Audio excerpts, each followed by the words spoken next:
All right, we are going to get started. Welcome to the February NOMA meeting. I'm Bruce Letty. I'm the chair of NOMA, and we have a very special meeting tonight with many guest speakers. Please be sure that you are muted so that other people can hear what the speakers have to say. And I have a lot of questions that were submitted in advance, but we'll also have some time for you guys to ask questions of our guests. Usually when I'm booking these things, I have to overbook because a couple people have to drop out at the last minute and it's always a scramble. And of course, tonight, everyone said yes. So we have an unbelievable all-star lineup. Our honorable mayor, Lana Negretti, will be here. From the fire department, we have Chief Matthew Hollick, Fire Marshal Joe Cavan, Fire Prevention Coordinator Kathy Taylor. From CAL FIRE, we have Unit Chief Shane Littlefield. We have Santa Monica's Chief Resilience Officer Lindsay Call, who I see is already here. From the California Office of Emergency Services, we have Jay Lopez coming a little later. We also have Santa Monica PD Resource Officer David Wang, who I see is on the call. And Water Resource Manager Sunny Wang will be here later. So it's an unbelievable lineup. And we really appreciate all of you being here, and even more so the effort that all of you had to make during the recent emergency, which was I'm sure, triple time for everyone. Everybody needs to mute, please, please, please, please. I don't think, is Lana here yet? I don't see her yet. So, Lindsay, I'll start with you if it's okay. If you would... 75 on the call. Yeah. If you would introduce yourself and your position at the Santa Monica Office of Emergency Management, and just talk a little bit about your experience during this past crisis. Yeah, absolutely. Good morning. That's how tired I am. Good evening, everybody. Lindsay Call. So day-to-day Service Chief Resilience Officer, overseeing the Office of Emergency Management for the city. During the Palisades fire, I was lucky enough to serve as the Emergency Operations Center Director throughout the entire event. And so what that means, when we have a major emergency or disaster event within the city, it is all hands on deck. So every single department comes together. We, push aside silos and we get the mission done. And we do so in a collaborative way in an emergency operations center. Probably you've seen it on press conferences and things where people look like they're behind a computer wearing a silly colored vest. That is what an emergency operations center is, where you have every single department represented and coordinating with one another to have the most effective response possible, putting life and safety of our residents and properties, in the forefront. So during the Palisades fire, my response started in monitoring the red flag warning conditions, prepping our public works team about potential wind concerns, debris management issues that we were likely going to face with just the winds, putting out public messaging on social media and SM alerts about the red flag warning conditions. And then when the Palisades fire started... Good morning and welcome to your online service retirement. Hello. We activated the OC very, very quickly. We had our police department I was still in a telehealth appointment monitoring my phone on what was going on while trying to communicate with a doctor, and had about 3 police personnel start descending upon my office as we started to ramp things up. And really our response started ensuring the safe evacuation of residents evacuating the Palisades, and ensuring that they had safe and efficient passage through Santa Monica. And then as the fire grew, and we also saw the extensive damage that was happening within residential neighborhoods that had not had, extensive wildfire exposure before, looking at implementing the evacuation order for within our city borders. That was an unprecedented action we have not taken before. I've talked to some of our fire personnel, and in their history, they don't remember ever having to do that. And then we continued to monitor and adjust conditions as the days went on. We were very worried about southern fire spread. It did come fairly close to the city, and so we expanded evacuation orders to include an area of San Vicente to Montana. And that was in response to some deep concerns that, the winds were incredibly strong during that period, and just taking as much precautions to get folks out of harm's way. So that's kind of just a quick synopsis of what our shop did. But yes, I oversaw that entire operation and happy to answer questions. But just kudos to all of our city departments. I have been a part of a lot of different emergency responses in Santa Monica, and this was one of the best I have ever been a part of, where especially police, fire, public works, OEM were very dialed in making decisions and executing them very quickly to try to do our best to protect Santa Monica residents. So just very, very proud of everyone's collective effort. We are all very grateful and feel incredibly lucky that we, as a city, got through it unscathed. And of course, it's hard to feel that good fortune with what happened next door. I'm wondering what what's the actual chain of command in an emergency situation? How does the emergency get declared? Who's involved in the decision? And what's the sort of mechanics of that? Like deciding on, we had a curfew, we went from evacuation warning in my area to an actual mandatory evacuation. How does that work? So a couple different questions and processes in that question. So first, there are about 7 different positions, including mine, that can activate the Emergency Operations Center. And so we did that immediately, pulling together the team necessary to implement, the emergency actions that you can't wait on those. So we are able to do that very, very quickly. When it came to the emergency order, that is a decision that is done in coordination with the council. And we had once we implemented the evacuation order, we wanted to move forward with a curfew order to ensure and I don't know if police department is on the call. There are a lot of names. Oh, yeah. First weighing is there, but we wanted to make sure that properties were protected. And so we were in coordination with LASD, the sheriff's department, on when they were going to implement a curfew order, and Santa Monica found it important enough to move forward ahead of LASD. So you saw that we moved forward with a curfew order only for evacuation orders. And then LASD moved forward with one that was for evacuation order and warning areas. And that was us moving ahead, not waiting on them. And then the question about evacuation orders. So that is a delicate balance.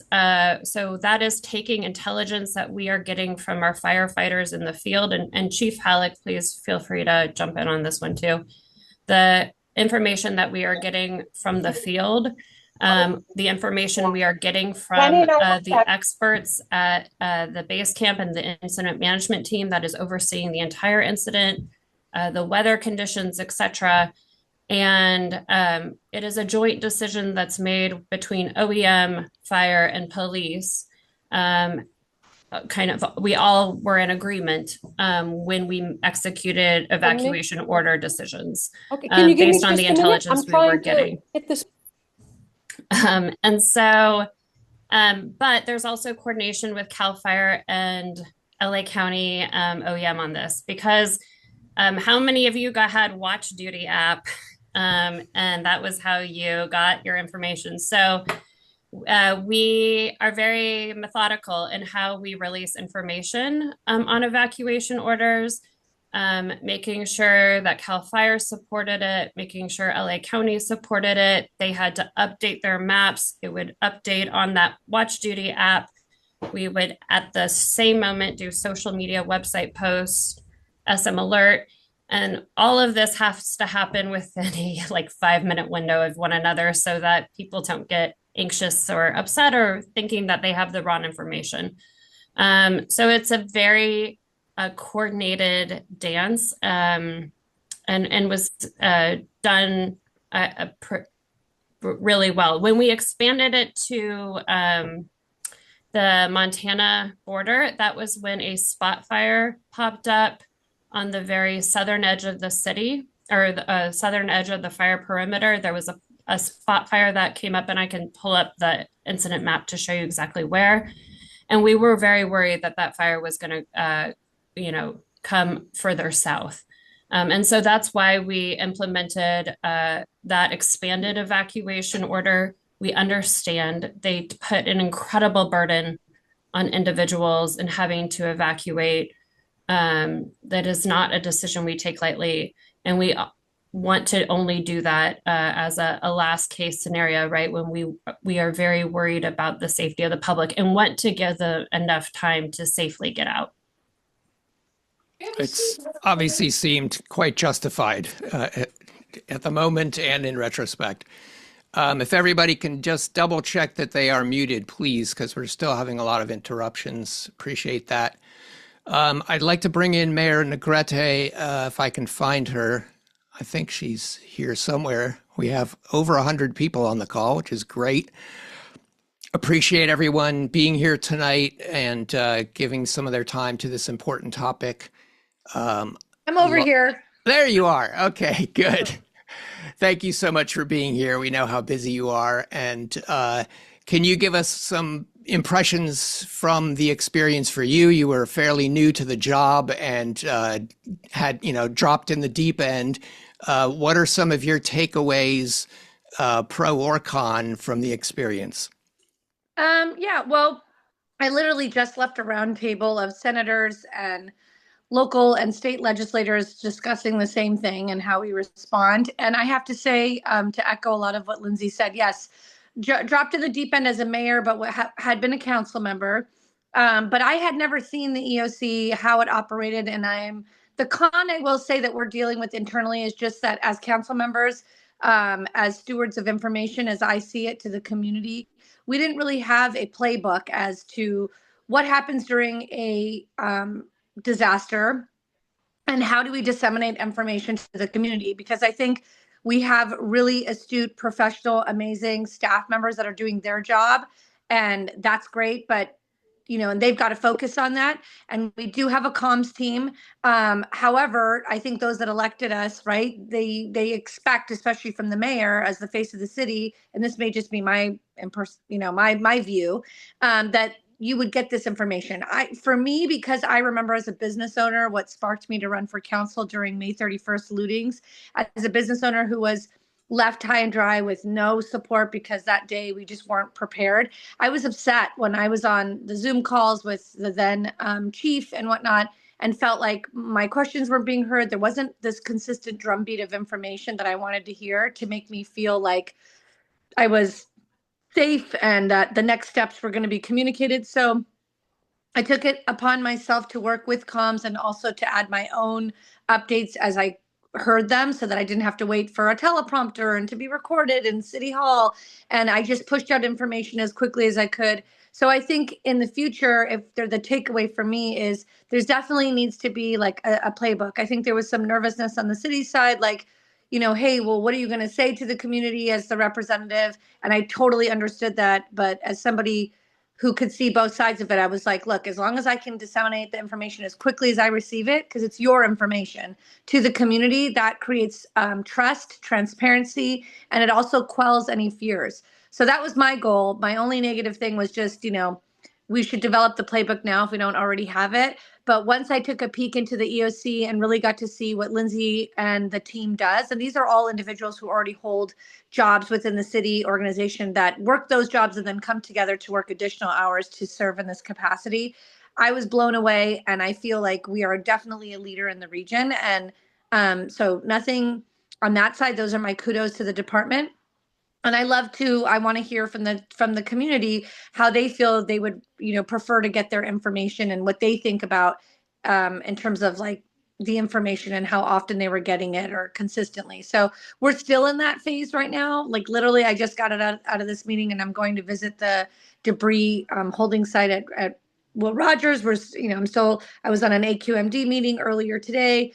These are all things that are pertinent to Santa Monica. And I think we've yet to see the full scope of this disaster, unfortunately, from an economic standpoint. So I'm working closely with Visit California and with senators and the Senator Pro Tem today, Mike McGuire, on making sure that Santa Monica is not overlooked when it comes to recovery effort dollars for our business community, when it comes to looking at that red tape that we were able to cut in the burn areas. How can we cut that red tape for both businesses and home building beyond the burned areas? And then, also, we'd like to look at, what recouping, if any, are we going to get? Because our police officers were working a lot of overtime. And as you guys all know, we're already understaffed. So we're also looking at, debris cleanup at our beaches and parks. And Lindsay probably, maybe I jumped on a little late, spoke to that. But we rely on the county. And she and I were both in a meeting with the city manager where I said, just like you guys, I'm a mother, I'm a constituent and a most recent cancer survivor. I'm concerned. But when the county gives us information and says, well, if we're not telling you to clean up the beach sand or the park sand or the wood chips at the parks, then you don't need to. That answer isn't satisfactory to me. And I'm sure it isn't to the community because you'd like a reason why. Well, why? A little bit of science. Well, because, it decomposes and in 72 hours, it's fine. Whatever the answer is, we'd like to be able to like put a period at the end of that and feel comfortable. And that's the part we're still at right now in terms of, how impacted we are from a health standpoint from air and debris. So the city did a great job. City staff, I just want you guys to know and highlight that I spent one day over 4 hours visiting multiple departments, from the water treatment center to public works to people who work at the Woodlawn Cemetery to beach maintenance and everything in between. They all went hands on deck. I mean, we even had our maintenance crews that are, mechanics working on police cars, staffed overtime. So everybody did not flinch or even wince at the fact that they were going to be all hands on deck, maybe working way outside their capacity to help with everything from debris cleanup and safety. And so for that, I'm really proud of Santa Monica. Thank you, and thanks for your leadership during that very complicated time.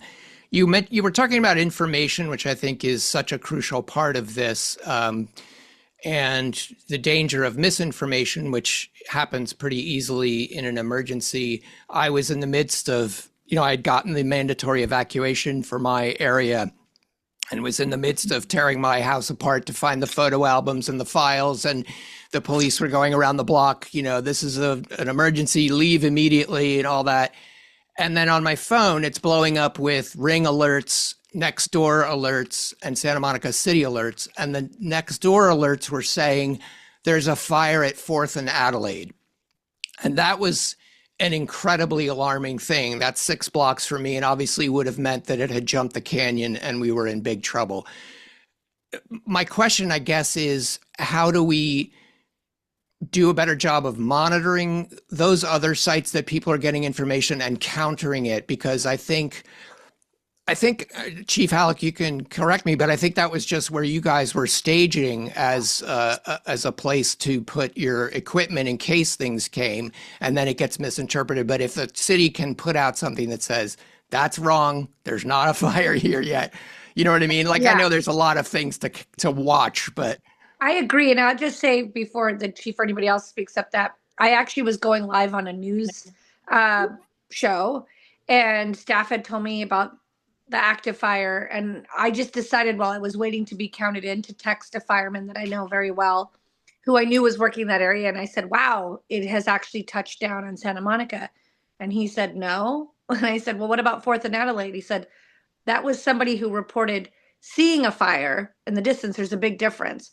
And so I said, "I'm not going to say that." And they said, "Well, no, that's the information." So I decided not to say it because I wanted to err on the side of not spreading pandemonium just in case. Um, and what I will say is that I could be wrong about this, so this is not a confirmed reason why that went out. I think police scanners, unfortunately, are like really easy to get. I have a neighbor who like sits out and listens to police scanners and probably reports out on Nextdoor or whatever. And I think that could be an issue, right? Like people are reading the incorrect reporting on a police, or they're reading the information and they're not an actual policeman or fireman or somebody who knows how to decode and discern these codes that are going out.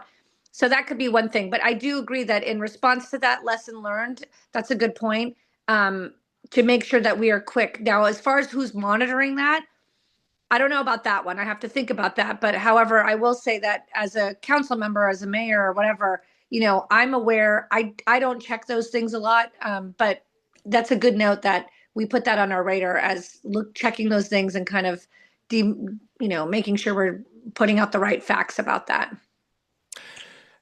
Yeah, and I will say on the other side of this, I was so impressed with the amount of communication that I got as a representative of NOMA. The acting city manager called me. I've never met him before. He called me Tuesday night to say, "Are you guys getting the alerts? Are you aware of what the warning means?"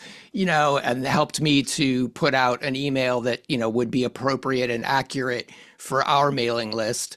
And then the next day, when we became a mandatory order, Rick Zburr himself called me to say, do you guys need anything? How's it going? And we talked about the possible need for National Guard because all these homes would be unoccupied for a while.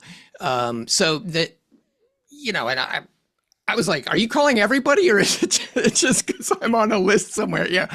So, but it was really reassuring to be on the radar of both the city and the county, and so the communication, at least from my perspective, was excellent. And then I was able to keep disseminating that to our lists, although my mailing list is probably only 850, 900 people, and there's 5,200 residences in NOMA. So, I think the key question here, Bruce, if I had to say, is as opposed to, now that I think about it and I took a moment to digest what you asked, instead of us really figuring out how to react to bad information, is to really try to figure out where everybody gets their information, because, right, everyone gets their information differently. Some people check Instagram and TikTok and Twitter, or whatever it's called now, X, and some people check their emails or text message alerts. So I think as a city, we try to hit all of those things, and we try to get people to follow, social media accounts and whatnot. So I think the key is just really assessing how people get their information and making. But I'm glad to hear that you felt like you were as informed as could be. Accidents are going to happen. So. Of course. I'd like to bring Chief Halleck in, if I can find him. Where are you, Chief?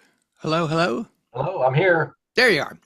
Thank you. Thank you for being here. I didn't know you were coming until today, so really appreciate your joining the incredible panel we have.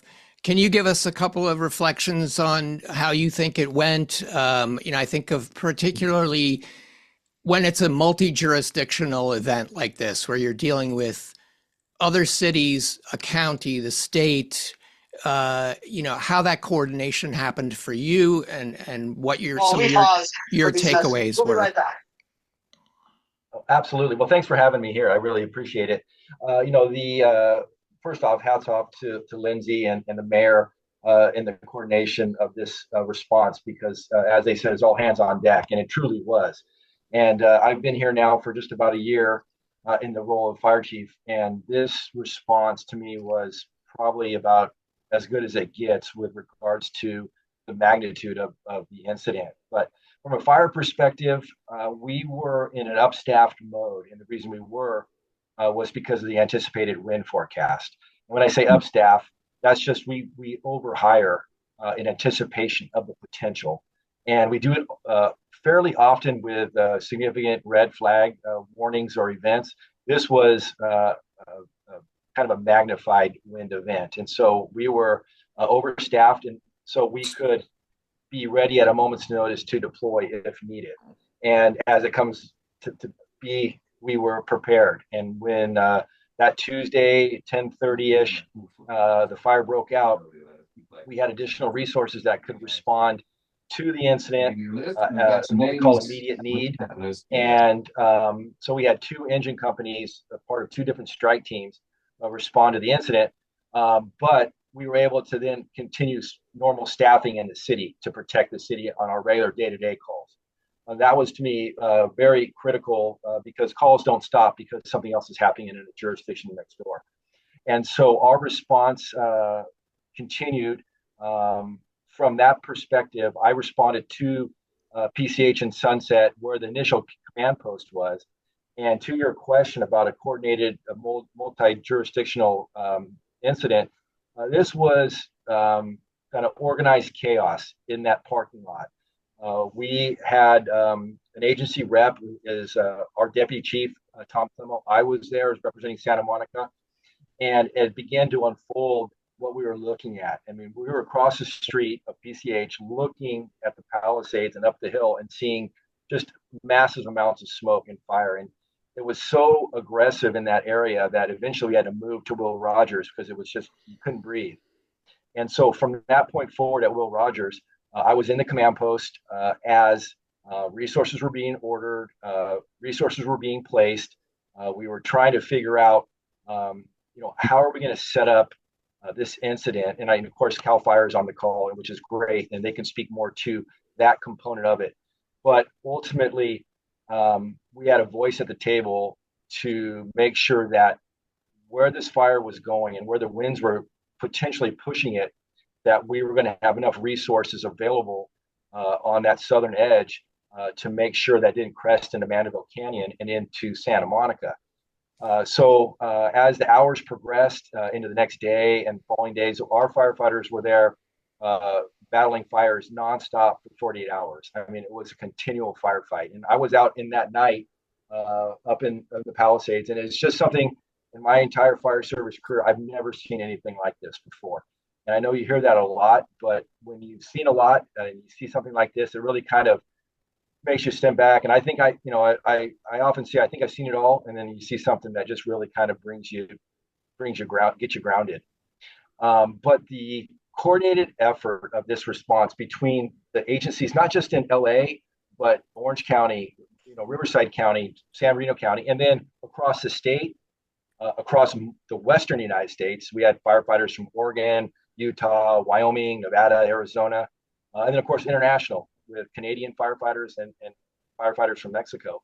I was at the briefing every single morning at Zuma, where we eventually ended up with the base camp. And they did the briefings at 7 o'clock in the morning every morning. And that's how we got the information back to Lindsay and her team in the EOC. It was impressive to watch how orchestrated this response was, given the magnitude of the resources that were here. That's not an easy thing to do from a fire perspective. Our partnerships with law enforcement was another huge success in just coordinating not just evacuations, but access to certain areas. Unfortunately, with responses like this and incidents like this, you get the unsavory characters who show up to take advantage of the circumstances. Law enforcement in partnership with the National Guard did a fantastic job, and not just at the incident, but also in Santa Monica, keeping those evacuated areas protected and safe. So, fast forward a handful of days, by Thursday or Friday, when it became obviously evident of what we were looking at as far as recovery, and then another wind event, we continued to upstaff in preparation for the potential for, spreading embers. And that was our biggest concern, was the ember spread and the ember cast across Mandeville. But we had resources at 4th and Adelaide. That was our concern. We had what we call task forces roaming the city on a continual basis throughout the incident, just to make sure that we were there, we were present, but also that we were prepared in the event that we did see a flare up from an ember cast into that area, that we had the resources there to make a quick stop if it did happen. Thankfully it did not happen. And I know there was a lot of misinformation about that, and that's unfortunate in some of these circumstances. And I guess that is a tremendous lesson learned, or something we can focus on, is kind of that one voice, that one message from our city or to our residents, our constituents. But ultimately, I look back on this event, and I've been in some significant incidents in fire chief role or my capacity in other jurisdictions. Very proud and honored to be the leader of this department, be a part of this city team, and thankful for the opportunity to be able to speak about this. And obviously, our heartfelt, deepest concerns and prayers go out to those that were impacted. And I've spoken to people, I'm sure the mayor has and others have, and it's not necessarily speaking to them, but listening from them and hearing them, and kind of being that voice or that shoulder to cry on. And it's impactful, but it is what we do. And again, honored to be here, be a part of this community and this department. Thank you so much, Chief, and thank you to your department for an unbelievable effort. Unprecedented, of course, in terms of the scope of the fire and the challenge. I want to come back to you to ask for some very practical things that people can do to improve their fire safety. But first, I want to bring in Shane Littlefield. Shane is a unit chief for CAL FIRE, based out of the San Bernardino, I believe, area, which covers LA County. So he was actively involved in these fires and has been a helicopter pilot in former incidents. Shane, are you there? Yep, I'm here. You can hear me? There you are. Yes. Hey, good evening. Sorry. Good afternoon. evening. Been a long day. Thank you so much for being here tonight. Really appreciate it. No, I appreciate it. Thank you. And Chief Halleck did a great job on describing the dynamics of the incident. But I'll start off. So I'm the unit chief for CAL FIRE San Bernardino Inyo Mono, but I'm also the administrator for LA County state land. So that's how we get involved, is LA County contracts with CAL FIRE to protect state lands in LA County. So we basically pay LA County to protect our state land. So that's how we get involved in the metropolitan area of LA County and the city area. And so basically day one, I'm going to go a little bit into some things that will kind of help explain it. Day one, the fire started early in the day, 10:30-ish in the morning.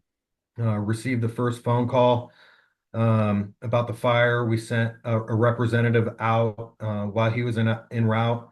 Got a call from LA City and LA County asking for a CAL FIRE incident management team.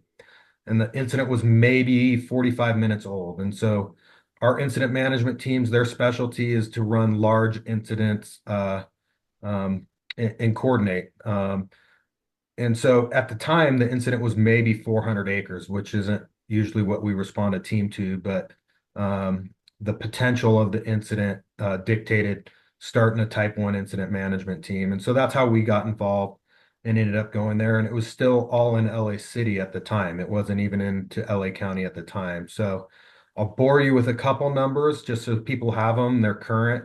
So in the month of January, CAL FIRE responded to 331 wildfires, a total of 53,000 incidents during the month of January, with a total of 57,637 acres. Which is a 134% increase from last January and 118% over the last 5 years. So January for this year was the most active January pretty much on record. CAL FIRE runs 6 incident management teams, and during the month of January, we activated 4 of them. So all 4 were activated at the time.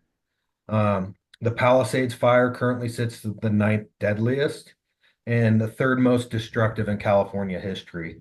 And then the Eaton fire sits at the 5th deadliest and the 2nd most destructive.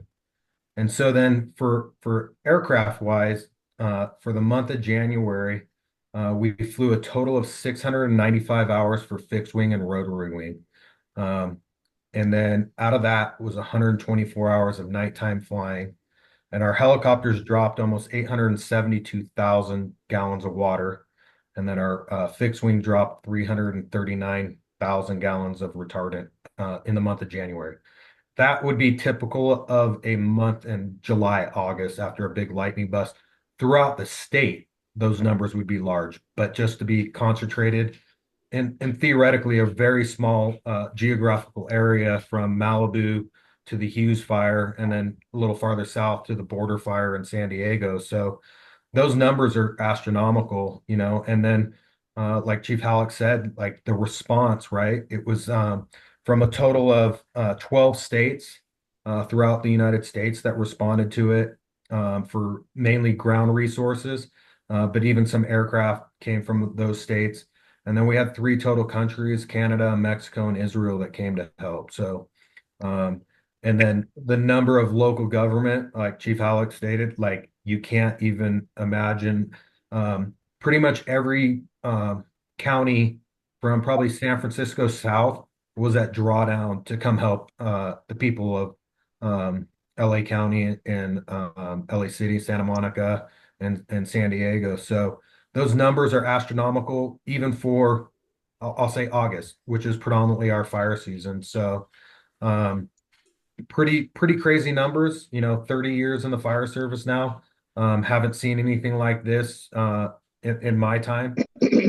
Definitely didn't think I'd see it in January. So, um,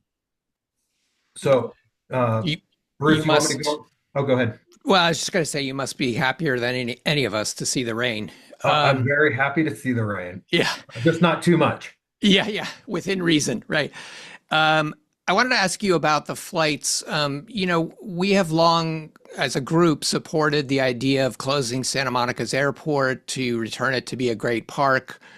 But I'm curious about how much the airport plays into emergency response. Did you guys utilize it for this fire, for other fires?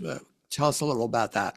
Yeah, so on this fire, initially we have a pretty good agreement with Camarillo Airport, and like Chief Halleck stated, there was a second wind event that came in, and so during the main wind event, it wasn't affecting Camarillo Airport during the first wind event that started the Palisades fire. So Camarillo was actually the most optimal place. So I believe it was Saturday was our second wind event that came in, and the wind kind of was going to change trajectory and stuff like that. And so all aircraft has a minimum or a maximum airspeed that they can take off at with the wind velocities blowing. And so Camarillo was going to be heavily impacted by that. So we had to spread over 30 helicopters out to get out of Camarillo, because if they were just parked at Camarillo, they weren't going to take off at all. And so we reached out to Santa Monica Airport and Van Nuys, and all the way out to Fox Field in Palmdale.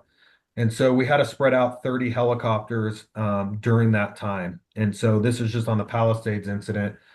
But during the Palisades incident, we moved to Santa Monica Airport, 2 Type 1 helicopters, which are usually like the big sky cranes holding at least 3,000 gallons of water, 1 Type 2, and then 2 Type 3 helicopters. And then the next day, we moved an additional Type 1 helicopter into there, and then 2 additional Type 2s and 2 additional Type 3s, along with what we call a Helco, which is like a air traffic controller for the helicopters, and two CAL FIRE Huey helicopters into there that can be utilized for troop shuttle or emergency evacuation. So at the height of it, we had a total of 13 helicopters parked at Santa Monica, which was instrumental in being allowed to fly on, and I think it was Saturday, was instrumental for us being able to keep flying on Saturday, because being able to have a short response time where we're not moving them hours away and utilizing fuel to get away from it, having that airport and that asset to us truly helped. I And need then to keep it. I'll go back to the Franklin fire. The Franklin fire, we did utilize Santa Monica for 2 days out of the Franklin fire for our recon helicopters, our smaller helicopters, the Type 3, and then our Helco platform.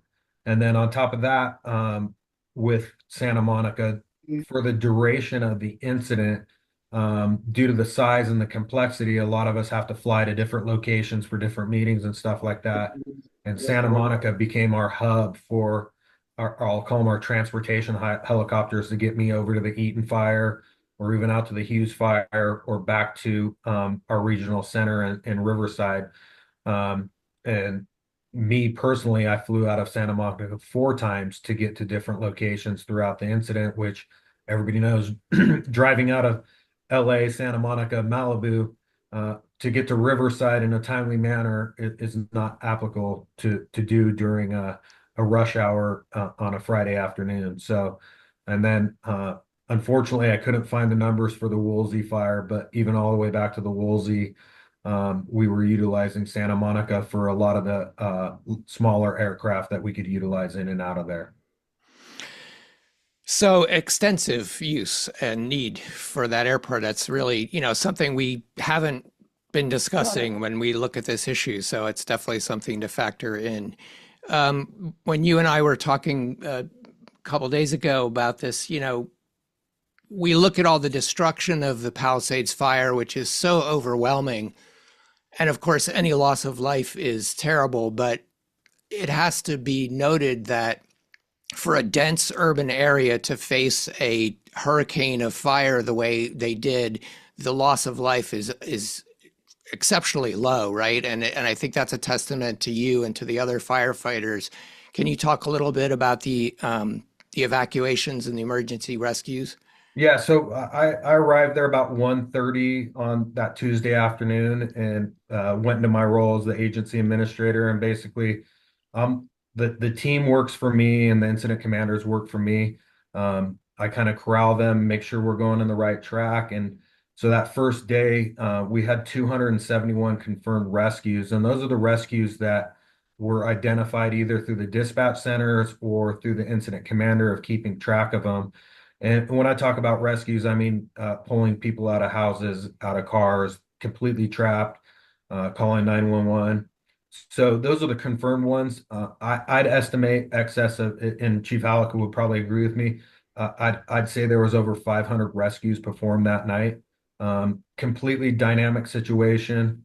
Having been through other fires from the Witch to the Old Fire to the Blue Cut, where we've had numerous rescues, but nothing in the realm of this where you're trying to evacuate almost 100,000 people between the Palisades, the Highlands, and Malibu. And tragically, we did lose lives. And the heat of the warning of evacuations is true.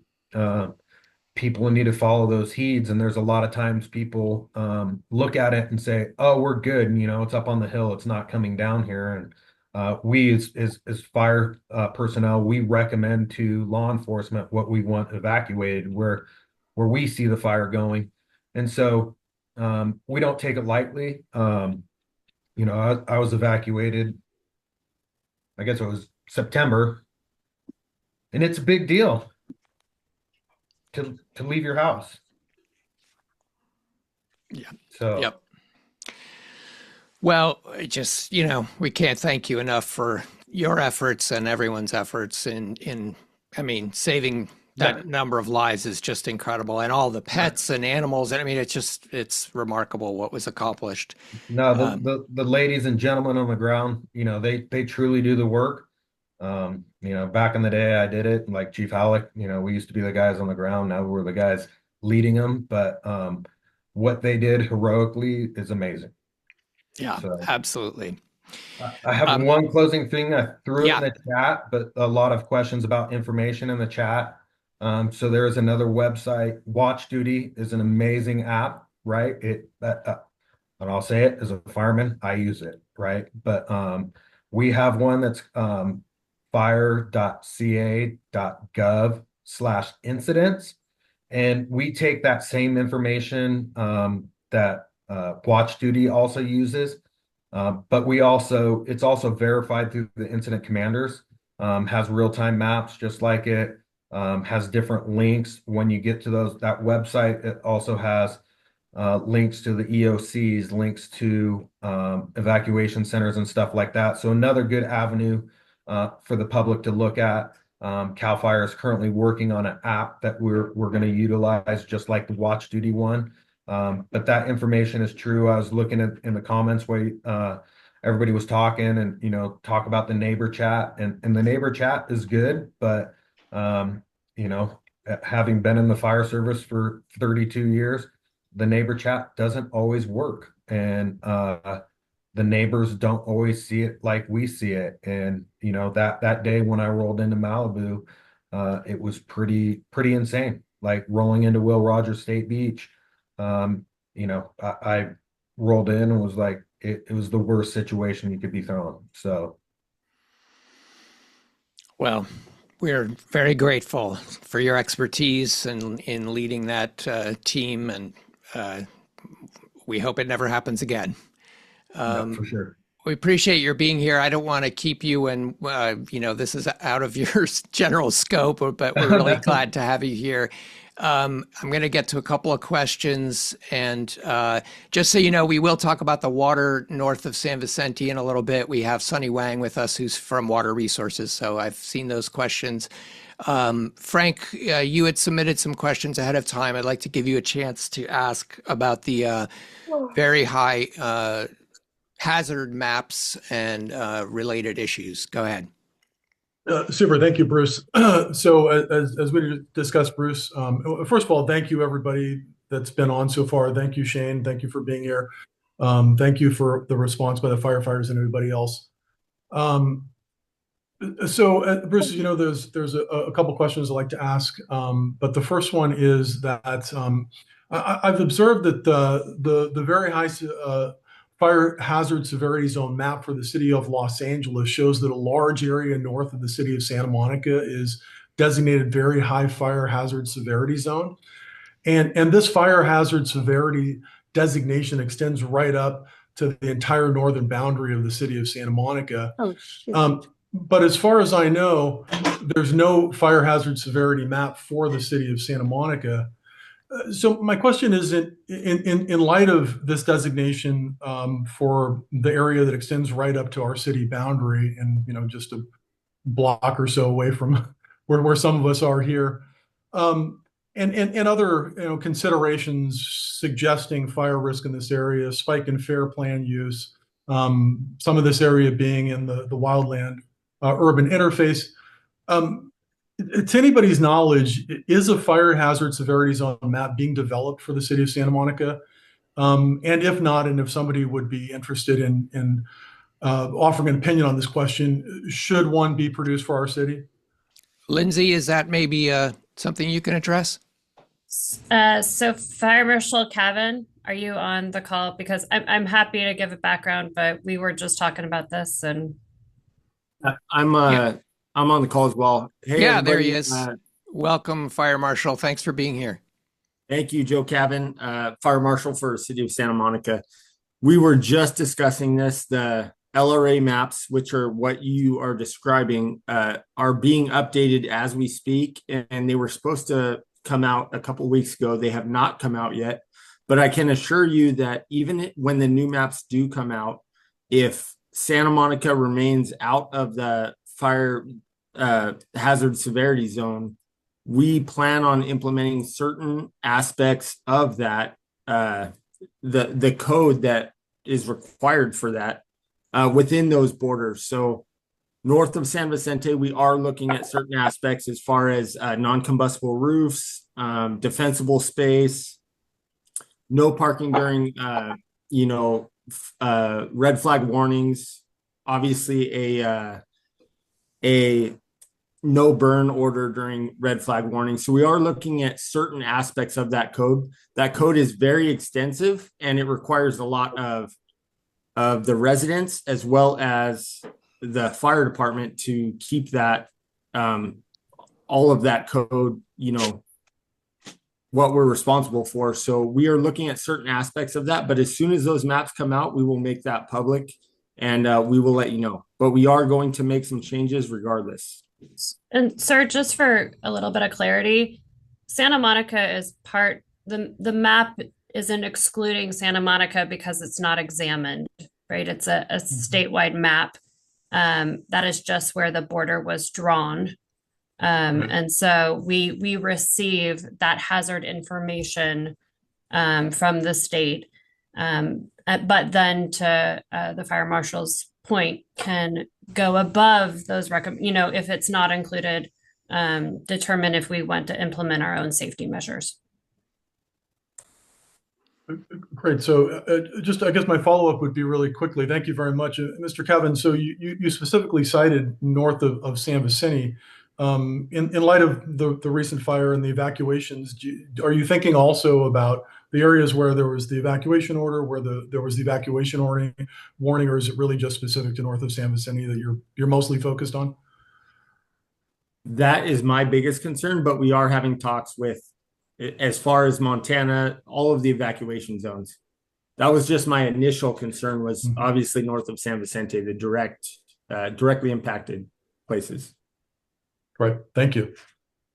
So when we're looking at this area, NOMA is the only area in Santa Monica that was under evacuation orders. And, at the same time, we're increasing density in this area of town. Is that going to raise our danger level? The Palisades fire is really technically a conflagration, which means a structure to structure fire, right? So, the denser we get over here, are we trading that for higher fire risk?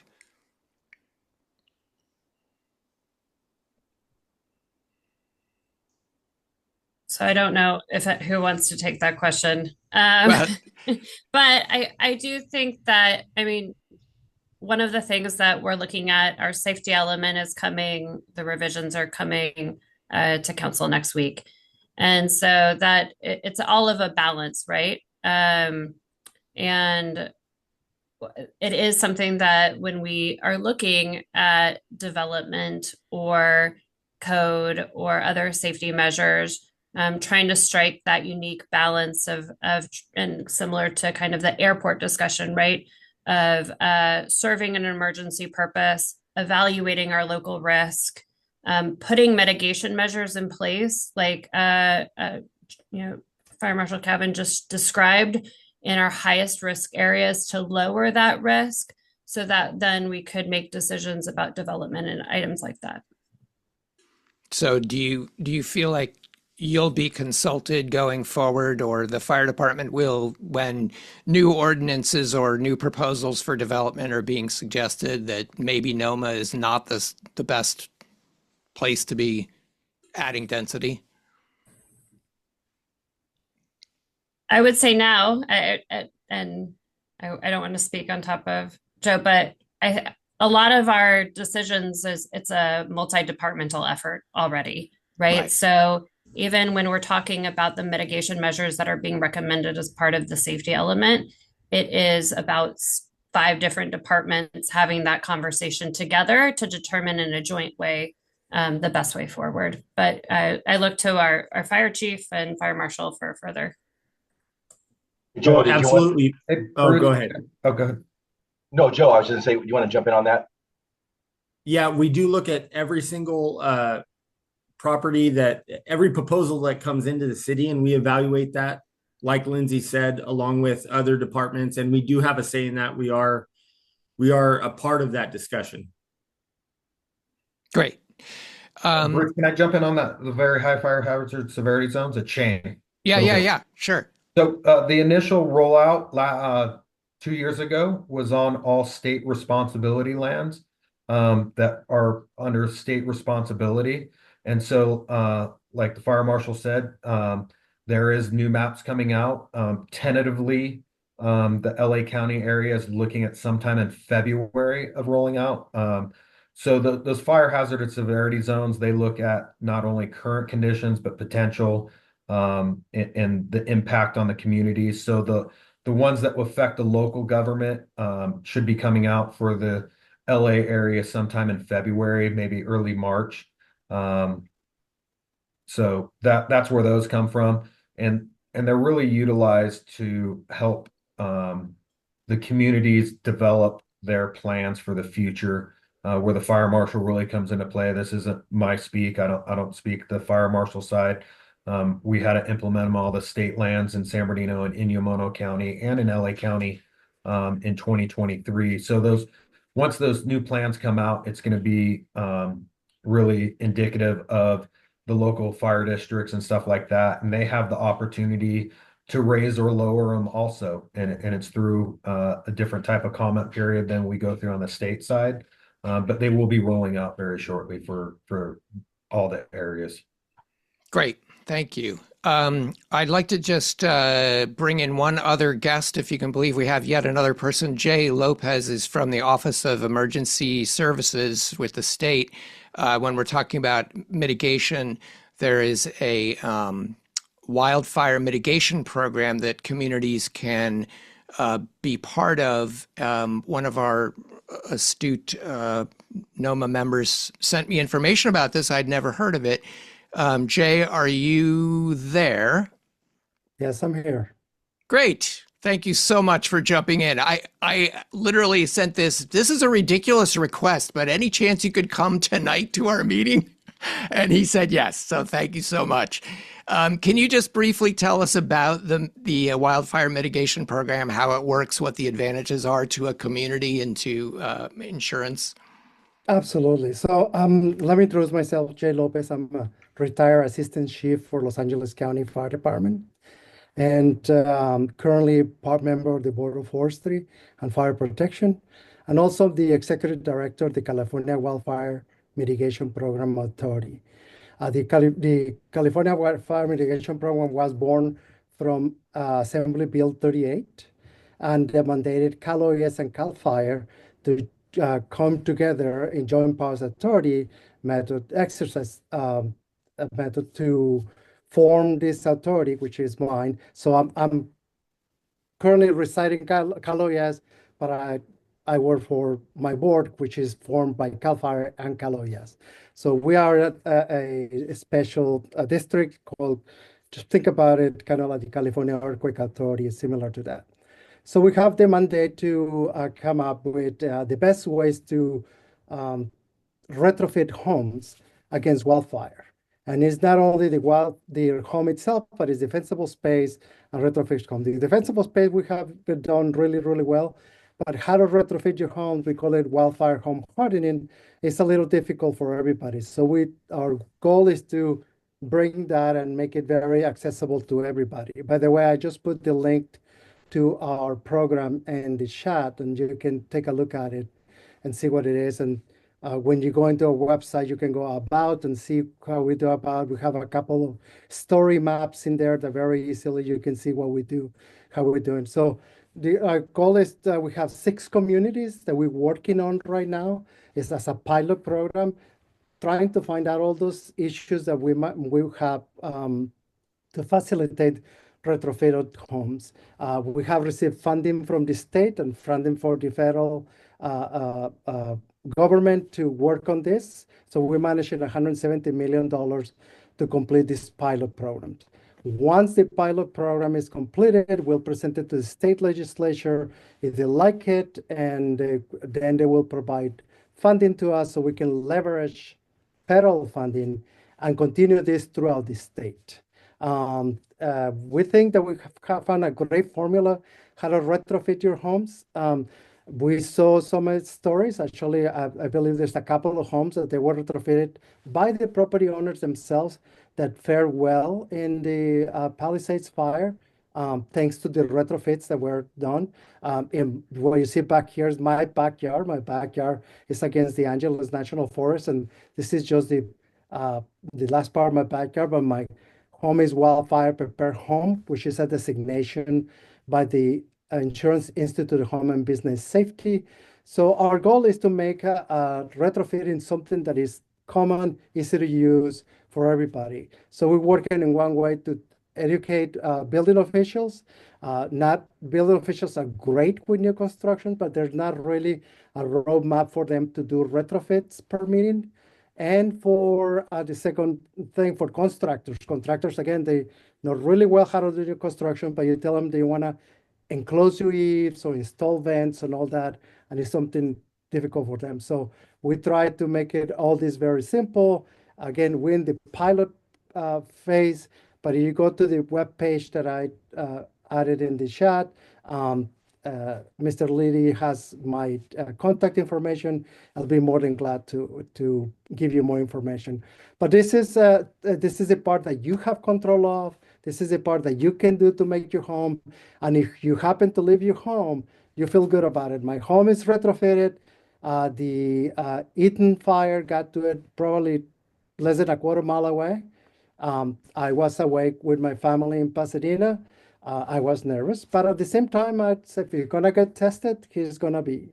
So I have Sun Zero all around the home, a roof, enclosed eaves. Most of the windows, I still have a few to go, are double pane window, garage door metal, all the stuff that you can do to make your home more resilient. It's important to do it to protect you, your family, and the future is devastation like we just saw. We can make homes, the few homes that we have, and I say few because we have a crisis for housing. For those homes that we have, we don't want to lose them at all. So I know we're short in time, so just Thank you. No, that's great. Rundown. That's great. So people can go to the website and see actual recommendations for how to retrofit your home to make it more resilient for wildfire or fireproof, right? That's the main goal. So there's two places I would suggest to go to the About section. So when you go to our website, scroll down, you're going to see the About section. You can learn. So there's a couple of story maps right there. One story map is kind of like a little book that you go through very nicely. Tells you who we are and how we work. And then another one tells you what is the minimal quality standards. And the minimal quality standards is what we develop our base to make a home resilient. And it would have a picture. It says this type of eaves. It would show you enclosed eaves. You have, so you can see some examples. And again, our idea is to make this something that's palatable and socialize wildfire home hardening. And then the other part that I recommended to do is another bubble right there called resources. And in the resources bubble, you guys can see what's available, building materials, programs that CAL FIRE has. CAL FIRE has a great home hardening assessment tool. We have a link right there. You can go in there and do an assessment of your own home yourself, and it spit out a very nice report for you on what's needed to do, just for you to look at and work with it.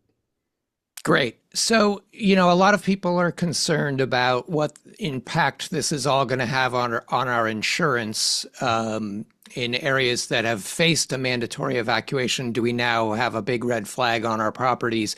Does the wildfire mitigation program certify a home if you do certain things so that might help with your insurance? You can say, look, we've done our retrofitting, we've done our hardening, give us a break.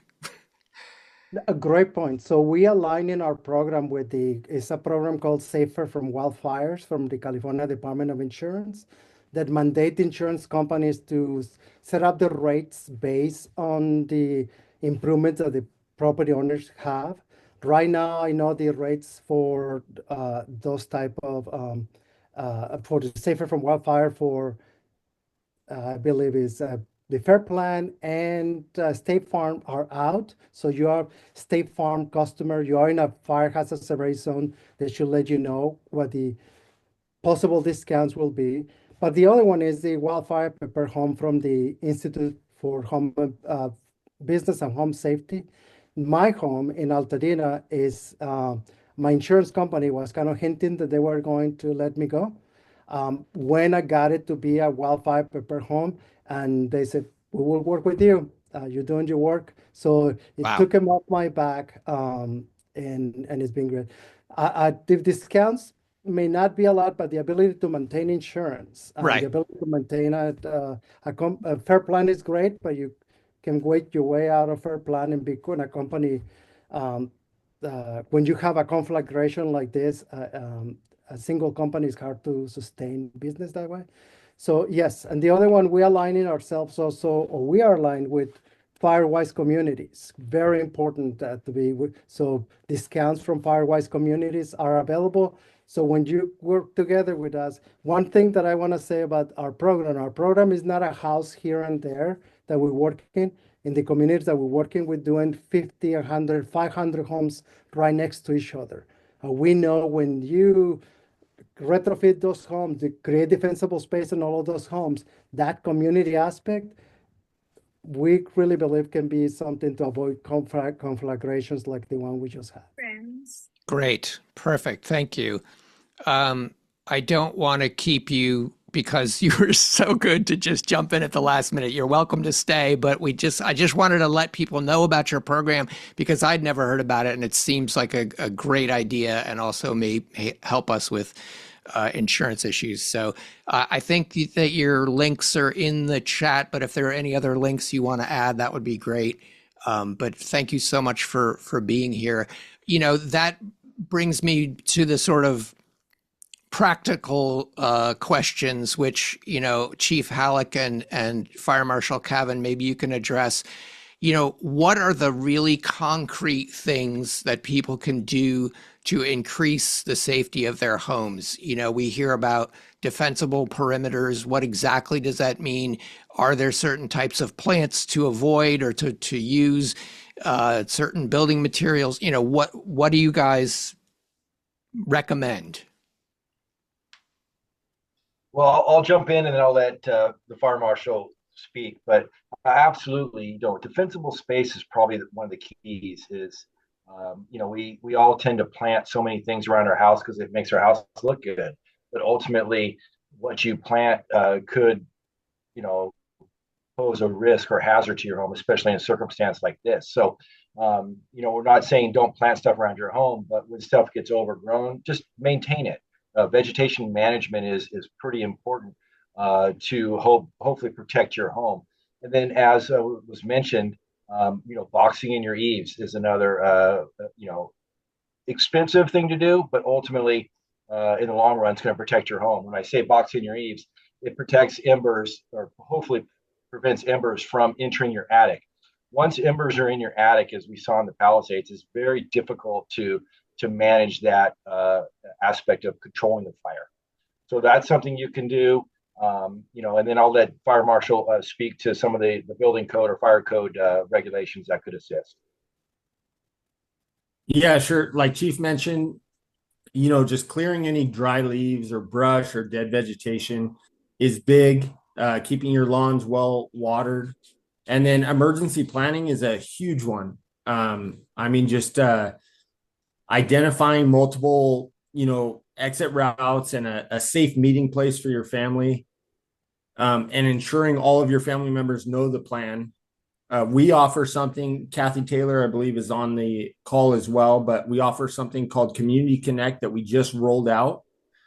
This is a very important piece that I think helps us respond much quicker, and she can speak to that in just a second. But Community Connect, signing up for that, preparing a go bag like we talked about, kind of important documents like IDs, insurance papers, property deeds, medications, first aid kit, face masks, smoke protection, any kind of clothes and non-perishable food, flashlight, phone charger. I know I know OEM is very big on kind of the go bag and go kit. But another big one is just to sign up for emergency alerts. If you're not already signed up for Santa Monica Alerts, please do that. And you know, just follow the National Weather Service and the CAL FIRE updates. And then again, to speak with what Chief had mentioned, kind of that home hardening, you know, protection on your homes, those fire resistant eaves, boxing in your eaves, like Chief mentioned. We will be looking at possible codes when you retrofit, but just on your own, you can look at some of those things. I know they make garage door ember resistant thresholds at your garage door to protect that if you're on the far north side. And then a big one too that people forget is to just keep your gutters and your roofs clear of debris. And it's always good to keep a fire extinguisher as well. That's a great list. Thank you. One thing just to add, yeah. Thank you, Fire Marshal, for including so many. We have a really great website. I'll put in the link that has a lot of emergency preparedness information. I just updated our wildfire preparedness page, so lots of good stuff on there.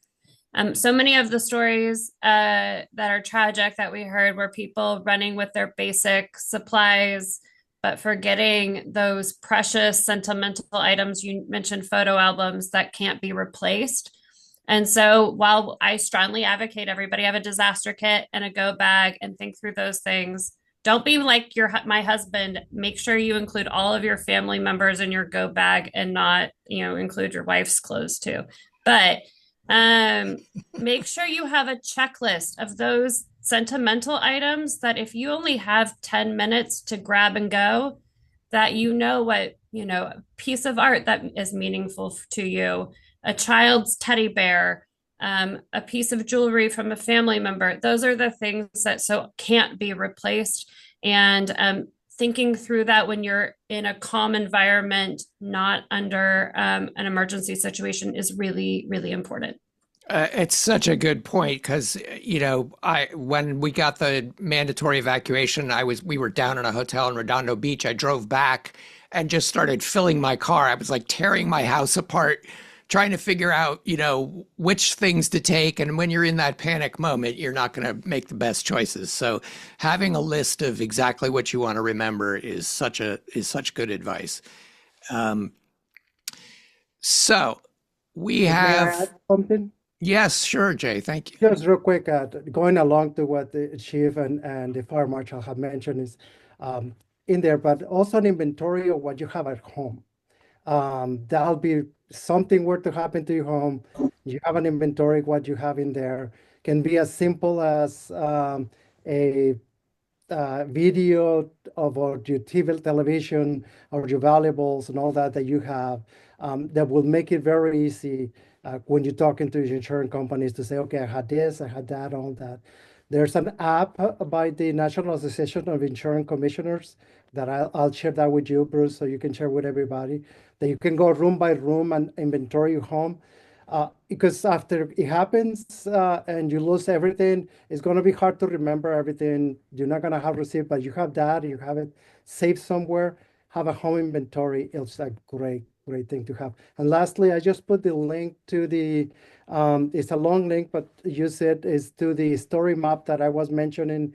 And if you're thinking what a roof or enclosed eave or a flame, a member resistant vent looks like, it just go there and it will show you examples of each one of them for you.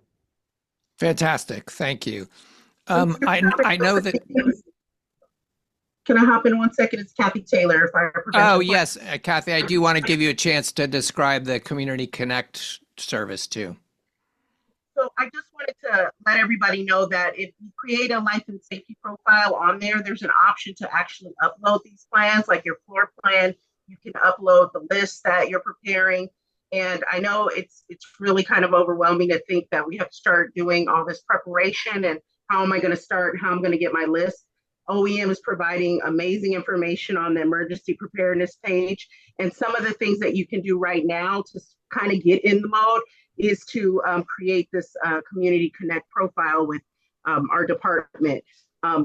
We just basically want to know about your needs, whether they're medical, mobility, you have mobility needs or medical needs, any types of plans that you might have if you're a business owner, fire systems, hazmat materials. We even have a section to upload pictures of your pets and to let us know who's in your family and gate codes and things like that. So this is a really quick way to start doing that emergency preparedness. It only takes 2 minutes.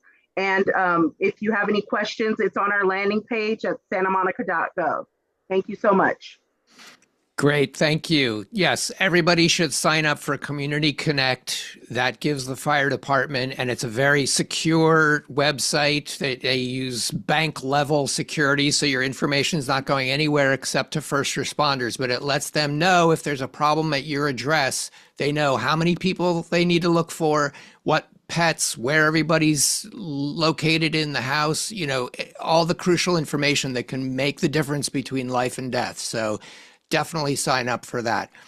I want to let, if Lindsay and Lana and anyone who's been here since the beginning, if you need to go, we totally understand. So appreciate your being here through all this. I want to open up to a couple of questions.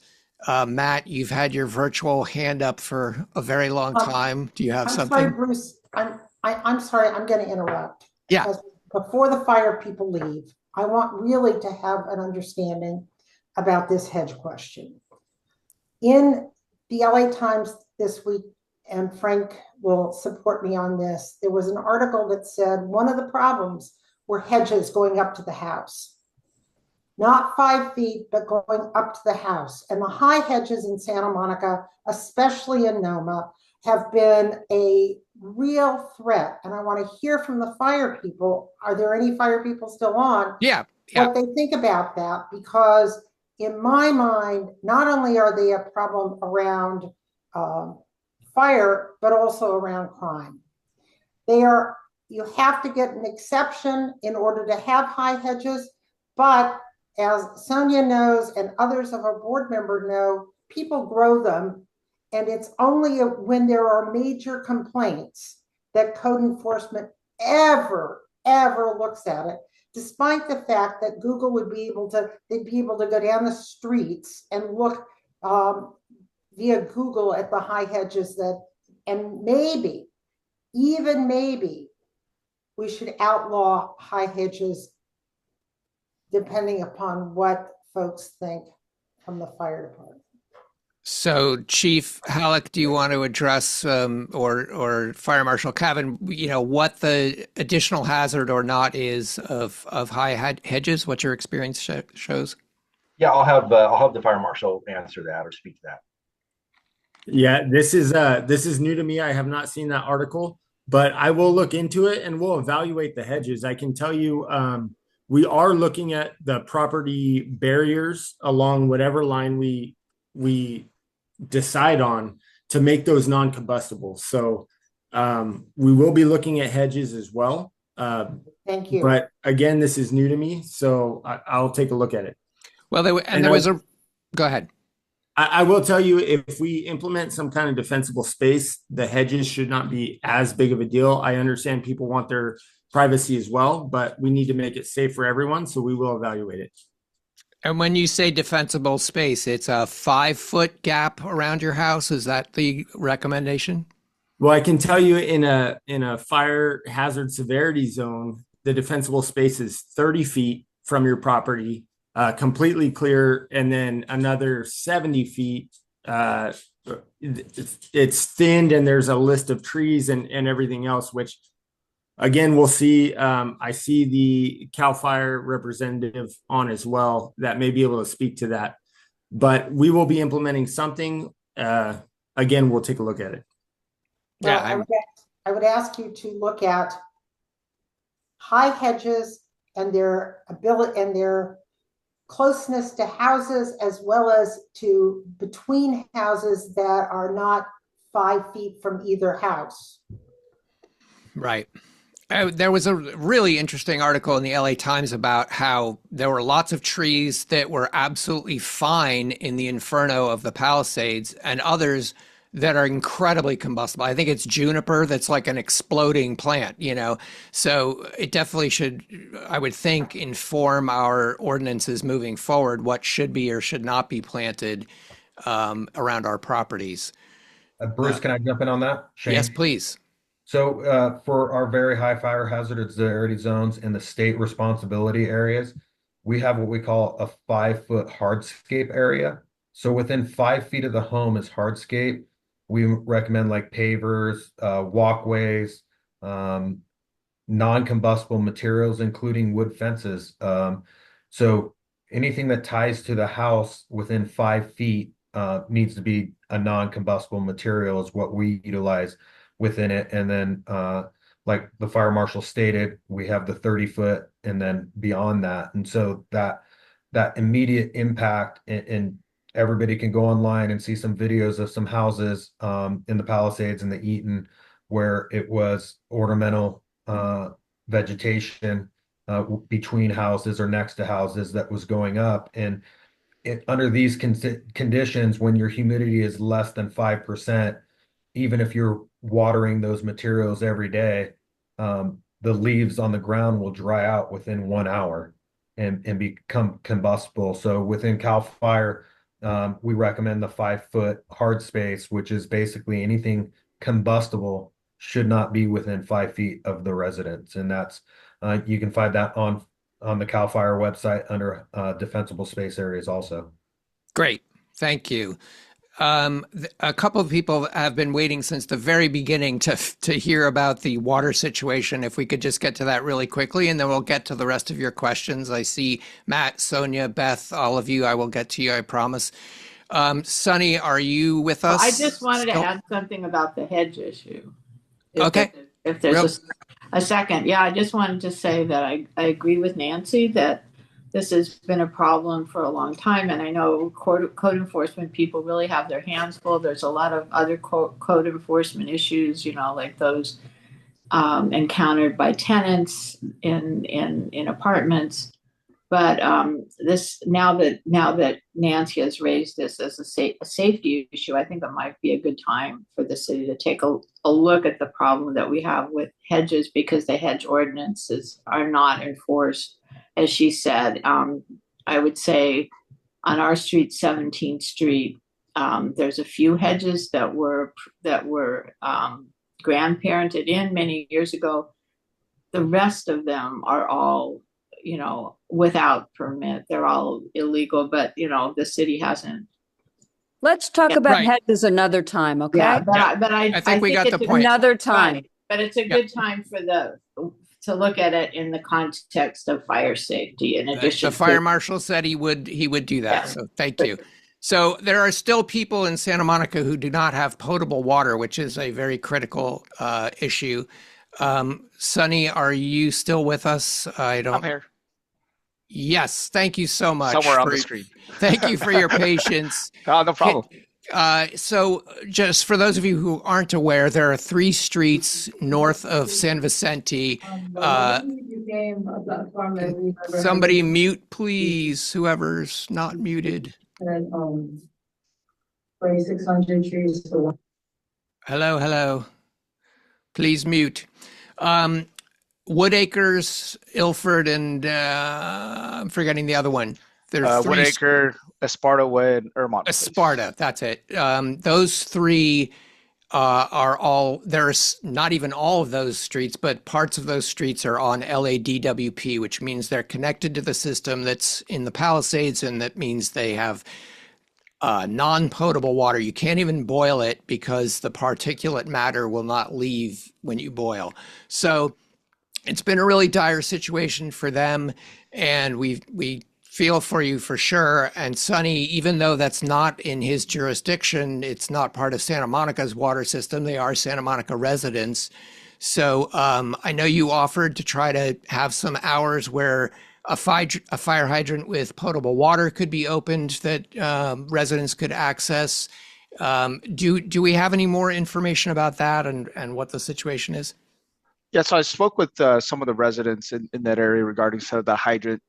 I think their overall concern is more of general use of the water, because LADWP does have pickup areas for bottled water for impacted residents to pick up. I saw an email this afternoon from Lindsay that they're setting up a location, I think is parking lot 3N. Is that correct, Lindsay? Yeah, that you'd be able to pick up bottled water from LADWP for those impacted residents. But I spoke with some of the residents in those areas about general use of water, because there's a lot of warnings and confusion.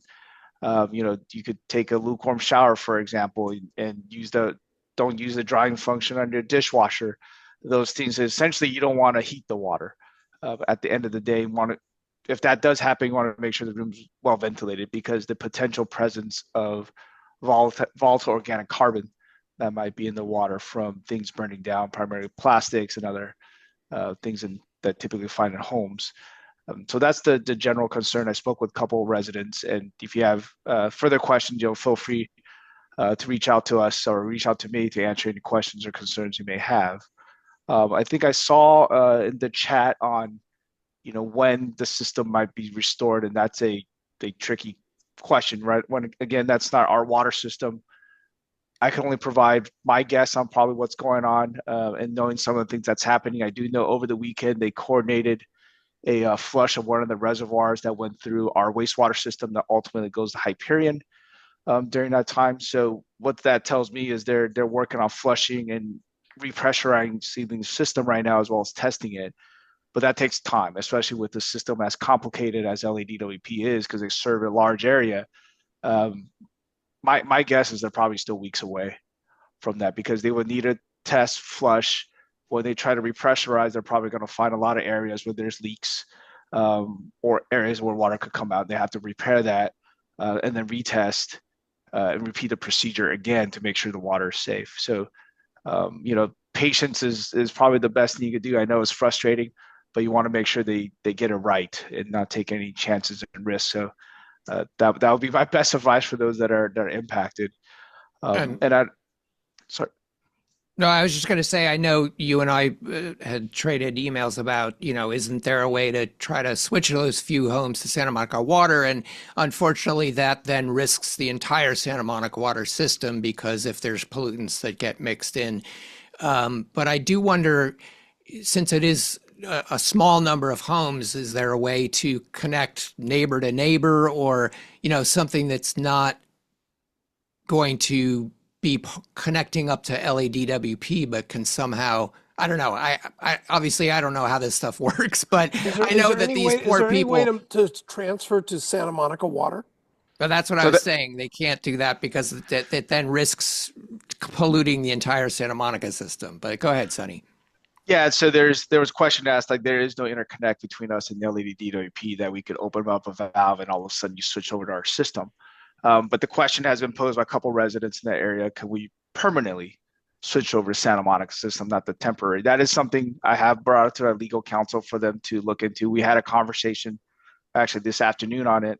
They're going to do some research with LAFCO to understand what that process is, but that will ultimately also involve LADWP being willing to give up that part of their system. From a technical standpoint, the physical construction is pretty easy and straightforward. It's the legal and the agreements and stuff like that that's complicated.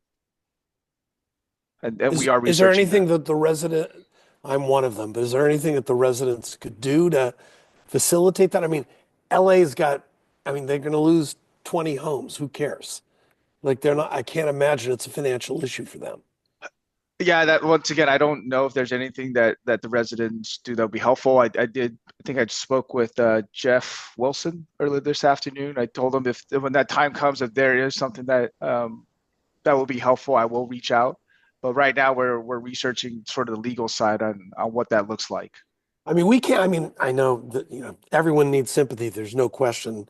We didn't lose our house, so we're thrilled, but you can't really shower because if you look at the website, it says short, lukewarm, if your shower's well ventilated. Well, I don't know how many people have ventilated showers, but really, and what's lukewarm? So like we don't feel we can shower. So like that's not I would do just cold water. I would even try to exactly. Well, heat the water, right? Well, we're using a hotel room, honestly. Yeah. But well, is there any way for us in Santa Monica to test our own water? Is there an organization we can contact to test our water? Because waiting for DWP, as you said, could take a really long time. No, so there's only 3 state certified labs that could perform those tests. I believe LADWP has some in-house capabilities to do that as well. So they're usually commercial labs that won't contract with private residences, and they will not. They will because they're so busy with municipality agencies and stuff like that, they don't have the capacity to do private testing. And the test kits that you find on Amazon and stuff like that, they're not going to test for this stuff. It's a pretty extensive process to even test for these. Our lab has some capability for some of these compounds. Just to give you an idea, for us to test for the suite of VOCs, there's like hundreds of them. We can only test for about 20, 30 of them in our certified lab. And it takes our chemists a day to set that up, to run the samples, and somebody to interpret those results. That takes a couple of days. So a typical lab turnaround time on this is probably 3 to 4 days, the quickest on these type of results. Yeah, it's a really bad situation. I feel very, very badly. What do you recommend we do? Well, I was just going to ask the mayor if she's still with us. You know, is there any possibility of providing, you know, a hot water shower mobile unit, or I'm okay with a cold shower. I'm thinking long-term big picture here. Well, no, long term, yes, they're gonna look into whether you guys could get switched to Santa Monica water, which would be the ideal, I think. But I mean, I would like. I will say this: the meeting I just left, and I just want to preface this and put a disclaimer that I'm not suggesting that this can be done. We're just having a meeting here, and I'm throwing out an idea that I'm happy to engage and follow up on. That, you know, how many people are we talking about that are impacted? How many homes by that hot water issue? Well, if you go into Rustic Canyon, it's more. But if you're talking about on just north of San Vicente, it's Wood Acres of Sparta, little street off of Sparta. Right. Down there. I don't know how And the houses on San Vicente as well. Some of them, yeah. So it's probably, I don't know. Like 40, 50 yeah, houses, yeah. Probably, Okay, so we're not talking like 400 or something. We're talking No, about I don't think so. under 100. So, and I'm not saying, again, I want to just make it clear that I'm not saying that this is possible, but I do have relationships with these people since the fires, and I just left this meeting where the Y was going to be offering. I know this isn't maybe the place where everybody wants to take a shower, but I'm just throwing it out there that the YMCA was going to offer to people who lost their homes a membership, and I think that's going out. It's not for to be distributed broadly yet, but maybe that's something we can do by working with local gyms. I know there's lots of establishments who have asked. We have a lot of gyms in Santa Monica with beautiful showers. We also have, you know, organizations like the Y. So that's my first thing that came into my head, that could be a possibility by giving people access to those places for a duration of time, to give them access to hot water and a shower.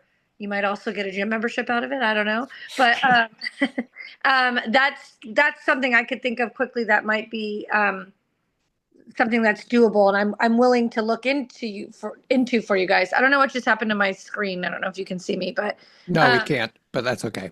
I don't know what happened, but so yeah, I'm happy to do that if that's something that I can find out about that regardless if people are interested in it or not, so that it's an option there. But that's all I can think of at the moment. Or you guys can all come over here and take a shower at my place. Well, Sonny, we appreciate that you're keeping this group on your radar when they're technically not under your purview, but it's really a terrible situation for those residents. And Bruce, we are Santa Monica Power, right, customers, and sewer. We're just right on the edge, so it just happens to be that we're LA Water. Yeah, lucky you. I'm sorry. I hope there is some relief soon for you guys. I really feel for you. So there are a couple other key issues. One is air quality. A lot of people are, worried about the toxic air that may be or may not be floating over from the Palisades, and whether that's going to get worse when the cleanup situation starts. And we're hearing a lot that the AQI, is that what it's called, does not actually pick up on the particulate matter, and like that you can't trust the numbers and that kind of thing. Lana or Lindsay, do you have any suggestions on how people can find out or be confident in the air quality, especially at our north end of town?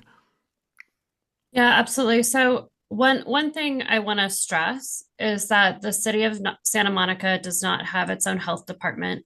we do not have environmental health experts on our city staff. And so we are reliant upon LA County Department of Public Health for their expertise, their monitoring, and on all things related to health quality. So we are in very close partnership with them. We had a call last week to specifically discuss ocean water quality, sand quality, etc., and discuss concerns related to that. There were no specific issues brought up related to air quality, specifically where Santa Monica residents should be concerned or taking additional precautionary measures for the general public. And I understand if individuals have specific health concerns or respiratory needs where they feel like they want to take that additional precaution, totally fine. We do closely monitor the Air Quality Management District, AQMD, their guidance on air quality, how it relates to wildfires. One thing to note is that when we do have major wind events, that's the time where we're going to be closely monitoring air quality, any ash that has been spread or dispersed differently. It's most concerning during wind events, right? And so we will keep an eye on that. And our parks department has been really great for beach maintenance and parks monitoring locations that if there's any large piles of ash or things like that. We haven't really seen that in Santa Monica. We've seen more of that dusting that you get that film layer of on your car, etc., but not the larger piles of ash that are more common in the actual wildfire perimeter, where there is real soot and real debris. So that, again, I put the county public health town hall where they go into a lot of detail on the air quality issues. They touch on other health concerns as well. And I do think that is the best resource to hear it from the experts.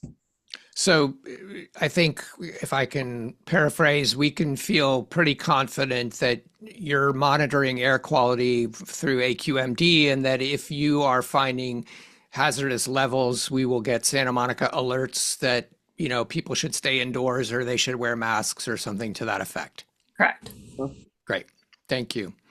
The other thing that was pretty alarming about the Palisades fire was the water issue, the water supply issue, I should say. They had 3 1 million gallon tanks that were drained because the scale of the fire was so massive.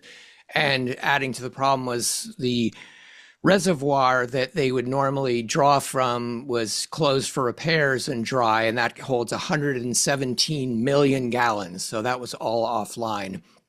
I guess a question for Chief Halleck or anyone else who might have information.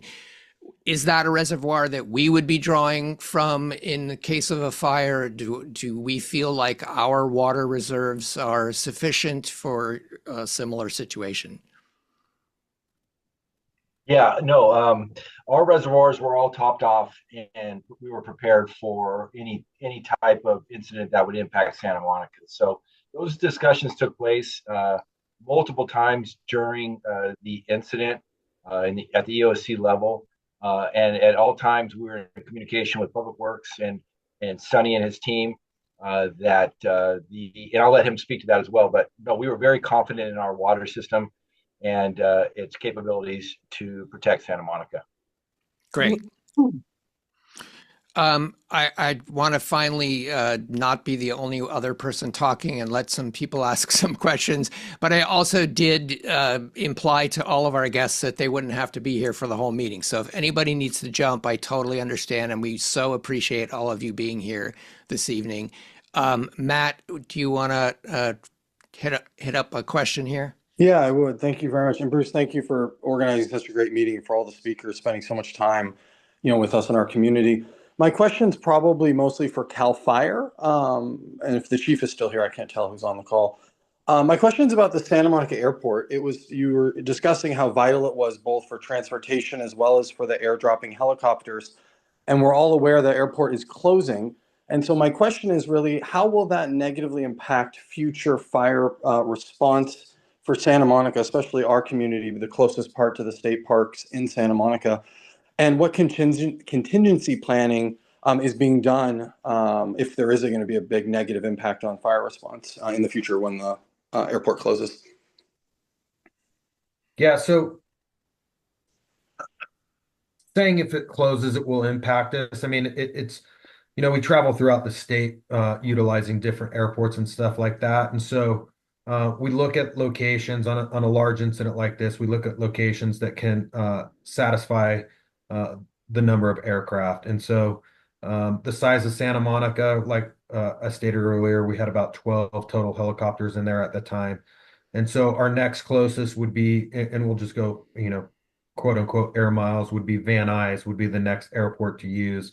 Because we don't want to use international airports like Burbank or LAX because you're in a complete controlled airspace. So getting in and out of there will make that drastically increase your response times to different areas.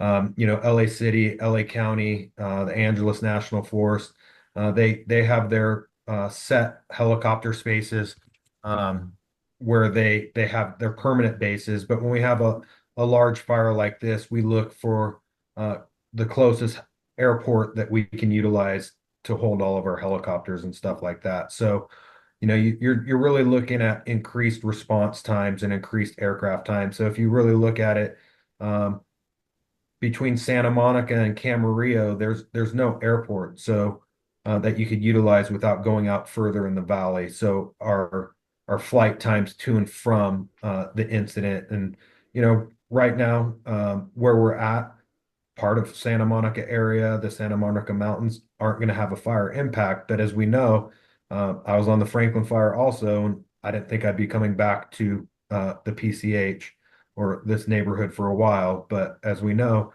there's still lots of open land out there. So, not having a close access will increase our aircraft's time to fly back and forth from the incident. And just real quick as a follow-up, have you been in communication with our city council and our decision makers about the quantity of that increased response time? Do you think our decision makers in Santa Monica are aware of that impact? And if not, is there a way that you could be in touch with them so they are aware of how much the airport closure will impact your response time to Santa Monica? So we haven't as CAL FIRE. I'll say that's more of a political issue, right? That's for elected officials where the state senators and stuff like that would come involved. For us as CAL FIRE, we really don't take a political stance. We're here for the response. We'll give our expertise opinion on areas of that, if that kind of makes sense, because we don't, we're non-political, right? We're a response agency. So if an elected official called and said, hey, if closing the airport would impact your response times, the answer is simple. Yes, if we're utilizing it for an incident in that geographical area, it will change it. So personally, we have not been involved in those conversations yet. And, it would take a little more somebody outside of my wheelhouse, higher up in the department, to be in that. One thing to note, and thank you, Chief, is that with the current council direction, we have our public safety agencies who are looking at the space and what emergency response capabilities it should have, regardless of what the design is that moves forward and how we can make that better. So looking at what are the air support is one item, right? But looking at things like, do we have a large location for an emergency shelter that is fully equipped to handle a shelter like we saw at Westwood Recreation Center, or for an earthquake? Do we want additional redundant water supplies that could be included at the Santa Monica Airport? Do we need additional space that we don't currently have for emergency cash supplies and things like that? So I just want to, I'm part of a response agency and don't like to get political on the airport, but I just want to assure everyone that as we're talking about the airport redesign, public safety is heavily engaged in that conversation and thinking about even if we move forward, when we move forward with an airport redesign, how can we make sure that we are leaning in and leaning forward on public safety and emergency response? And just like, yeah, I'll add to that. And just like Lindsay said, so Southern California is an anomaly where we fight fire throughout the state of California in the United States. We have lots of smaller airports, right? The flying community in Southern California is huge. And so when we leave truly, I'll say the LA area of Southern California, a lot of areas we go to, we use just open space, whether it be a large park, an open field at a rancher's facility, right? We'll utilize different areas. We just need the space, and kind of like Lindsay said, one of the dynamic challenges of the Woolsey, the Franklin, and this fire is there's not a lot of large open space. So I don't know if anybody went out to the Zuma base camp, but my average day was almost 7.5 miles of walking, and I never left the base camp because it was spread out over the entire Zuma state beach. And so open space is a huge asset for us in any response. And initially, during the start of the Palisades fire, Santa Monica Airport was talked about to use as an incident command post.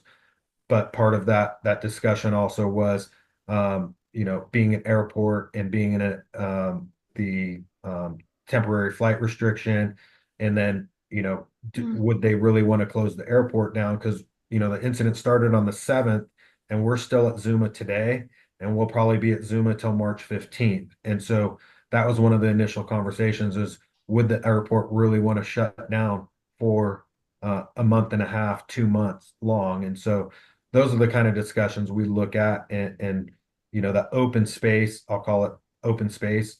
Either way, if it's an airport, can be utilized. So great. Thank you, very Chief.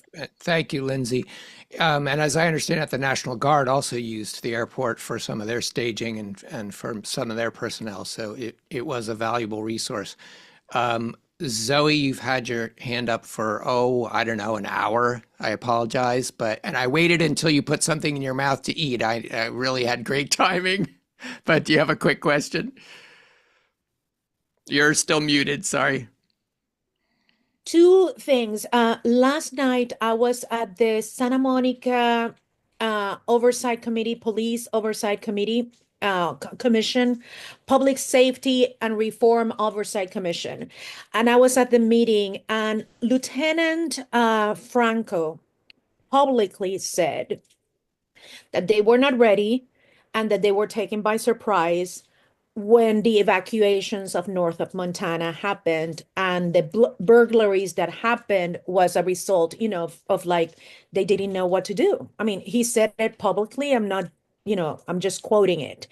And I really thank him for his humility in admitting to that, because it took great courage to have the humility to say that. However, they are not going to pursue the crimes of burglaries because, according to an ordinance in Santa Monica, they don't pursue those crimes because they assume that people have insurance that covers for that. So that's one of the things that was discussed last night at that meeting that I want to bring to the attention of the meeting. And that's why I joined, because I do not live north of Montana, but I think it's relevant that you guys know what was discussed yesterday. Another thing that I told them is, like, I was on my scooter and I went north of Montana, and I was letting the police know by doing stories and tagging them on Instagram what I was seeing. So it would be very great for them. And I said, it just buy 10 scooters and you have them in your equipment. And when there's an emergency, send police officers on their scooters so you can see what's going on and you can move really fast, and then just communicate with, headquarters what it is needed in the area. So that is one of the things.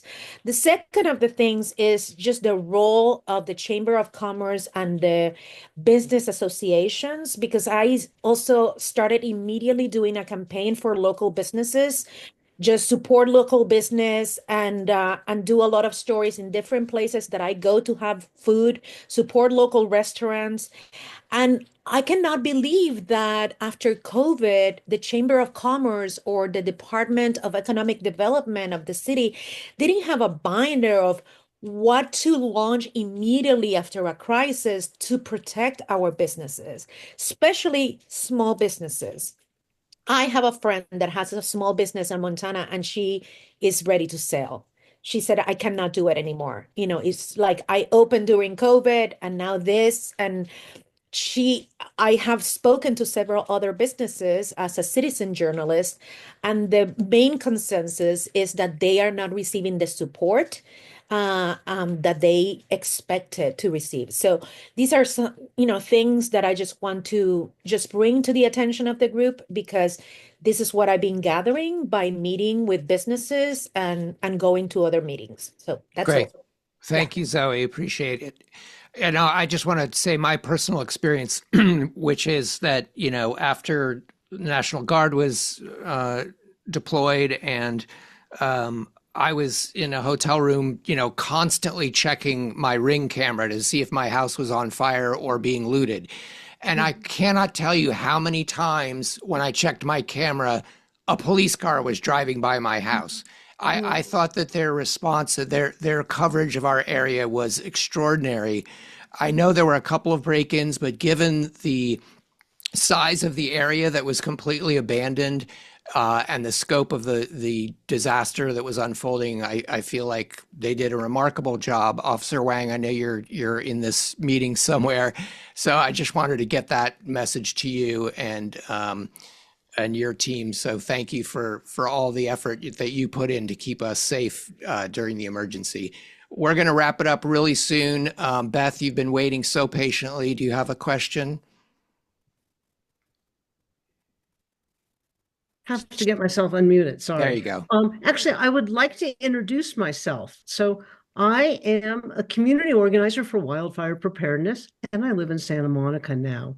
I've lived in Santa Monica at 16th and Alta for the last 4 years. Before that, I lived in Topanga Canyon for 20 years, and that's where I got into the field. I was mentored by Jay Lopez. Wow. Okay. I am the Mono, and I'm the Firewise Regional Coordinator for Mono and Inyo County. So Chief Littlefield, you know my work, because I work with all of your team. This is my passion. This is what I do, and on a volunteer basis is organize communities to be wildfire prepared. I can put on seminars. I can bring Firewise to the high fire zones. I could do whatever you'd like. Sent a letter to Chief Halleck, but haven't gotten a response. Don't know that was the right place to go. It might be a different place in the city, but I'm available and happy to work with anybody. Fantastic. Thank you so much, Beth. And you are definitely somebody that we need to be in touch with more frequently now. Sonia knows me because I live around the corner from her. And right. Yeah, you can find me, my name at gmail.com. So excellent. That's the way to find me. Thank you so much. Sure. Well, I just want to thank everybody for spending the evening with us. And I know that there's still lots more to discuss, but this was a great start. And I'm so grateful for all our speakers tonight, Lindsay and Lana and Shane and Jay and Sunny and everybody who's been here. We're just so grateful for your time. Chief Halleck and Joe Cavan. There's so many people who showed up. I can't even remember them all, but really appreciate the information and appreciate all you do to keep us safe. And I'm sure we'll be talking more in the future about how to keep our community safe and resilient in the face of this threat, which I think a lot of us were not expecting would ever be knocking on our door. And here it is. So everybody have a great night. Stay safe. Enjoy the rain. And we'll see you in March. Have a good night. Thank you, Bruce. Good job moderating. Thank you. Thank you. Good meeting. Thanks. Thank you, Bruce.